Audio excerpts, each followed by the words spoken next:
People, Deluded, I'm back again. Now, what was I going to talk about? I've got two videos here. Let's talk about Wan Bissaka. Now, I've just seen these links.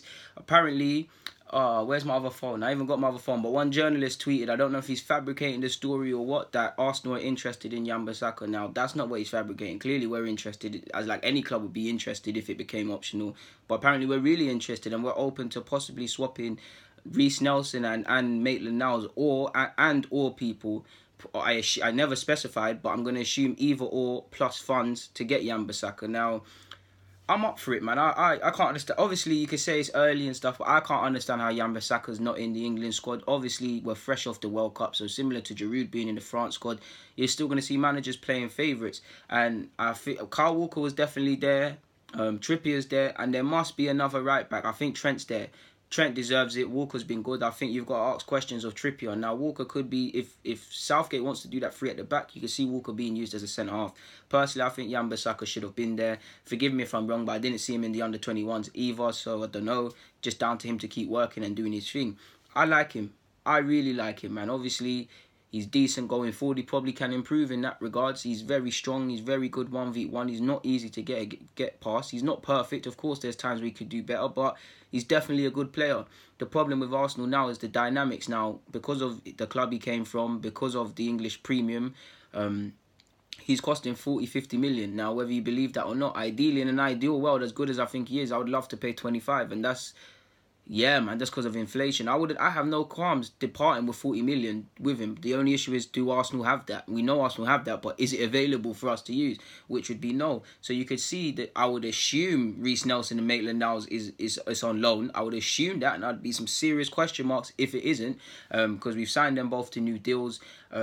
They've both got potential to go on to be England regulars away from that Arsenal regulars. Maitland-Niles is making inroads in regards to that. Might not be in his favourite position, but you get the point.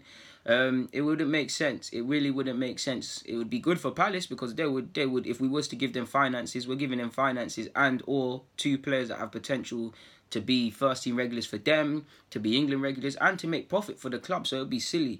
If it was on loan, then sure you could see that. Maitland-Niles, if we're going to bring in a right back, because that's where he's got his game time, then yeah, cool. I think he could get games at midfield, but he hasn't been given a chance in midfield, really, if we're being honest. If he's going to get games or play week in, week out at Palace, similar to Nelson, then cool, let them go and do that. I don't advocate the perm thing, but... and allegedly, Brian McDermott, part-time Arsenal scout, allegedly former manager at a couple of clubs, ran the rule over Wan Bissaka again. So there might be truth or legs to this, but... I could get, if you're going to give them funds and or both on loan, then yeah, I could. I mean, I wouldn't necessarily, I don't really want either to go on loan again, but, well, yeah, again, but I can see it. Permanent's a mistake, and to be honest, I do think it's lies, because surely if you're Arsenal, I say surely because we do some special stuff, but there's a couple, pardon me, in my opinion, there's a couple players you could probably swap now. If I was Palace, I'd rather Wan Bissaka. I'd rather keep Wan Bissaka, or I'd rather Maitland-Niles and Nelson on loan. But someone like Mustafi, I'm not sure for his wages. And again, Mustafi's a terrible defender. But Palace, surely he's better. Again, I don't even believe this one, but surely he's better than someone at Palace. So to get a centre half for you lot, where you probably couldn't, you can do better because you got better. But you get where I'm going. There's a Mustafi. Away from that, Calum Chambers, they've been linked with him before.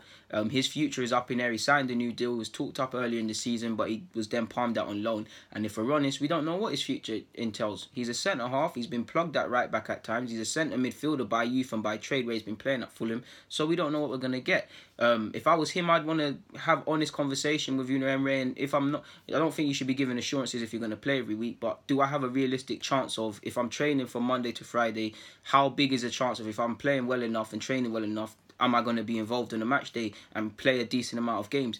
If he can't give you a definitive answer, then you need to leave. To which Calum Chambers potentially with money, or just Calum Chambers and a couple of these players on loan, or one of them for Wan Bissaka, could help us get around these things.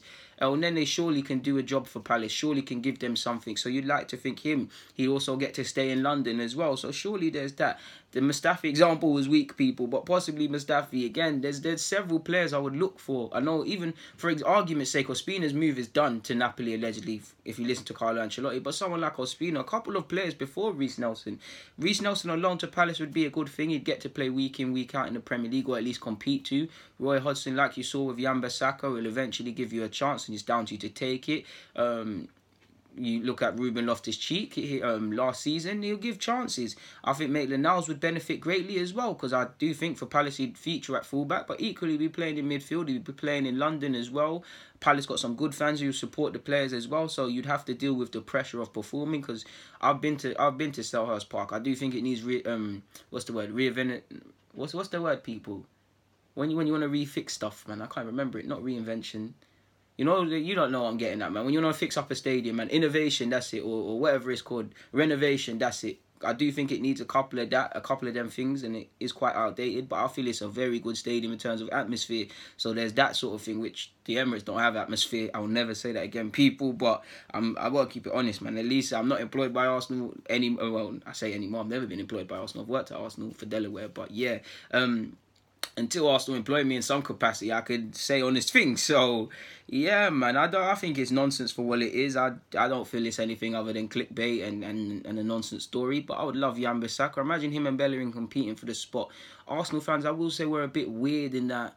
It's like, I wouldn't say we're scared of competition, but do you remember the days when we had bare midfielders? Like, we had Santi, we had Wilshere, we had Ramsey, we had Ozil, bare man in it, and someone would have to play on the flanks. We'd always be like, no, we can't bring in this because of that, or another centre-half this and that. I get it, people. I get it. But for me, in an ideal world, I'm not saying 2 world-class fullbacks, because I also haven't got no world-class fullbacks, but I honestly believe in every position, more or less, obviously not keeper, you need a good backup, but not keeper. You need 2 people at left and right back and anywhere else that can fight each other in training to compete on a match day, because that will raise up their intake in terms of how much they output in training, because they want to start, and there's competitiveness. As humans, if we feel threatened, we're going to up our performances, and sadly, if one is injured, you see what I'm saying, people? We can rotate. And if we just look at Bellerin and Wan Bissaka, again, I'm reaching because I feel they're both quite different but quite similar. Wan Bissaka is definitely better in terms of defensively and being solid. So if there's a game where we need that, he might play.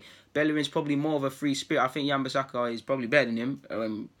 I love Bellerin, so it's close. You know what, Bellerin's better than him. I say they're at the same level, man. I've got a lot of bias to Bellerin. But again, where we want someone to be a tiny bit more offensive, you might go for Thingy. You might go for Bellerin, for example, because I don't know if stats back it up, but if you was to name, just ask me which one do you think is the more attacking fullback, not better, the more attacking sort of fullback, it would be Bellerin. So different sort of players with different personalities can do different jobs and gives us different tactics, and there's always different games. How we played against United isn't the way we'd be able to play against City. How you play against City might not work against Liverpool, but it might work against Spurs. So you see what I'm saying, people? Different games, different measures. And to be fair, Unai Emery is already on the right track in that. Games where we're going to be on the ball a bit more. Ozil plays.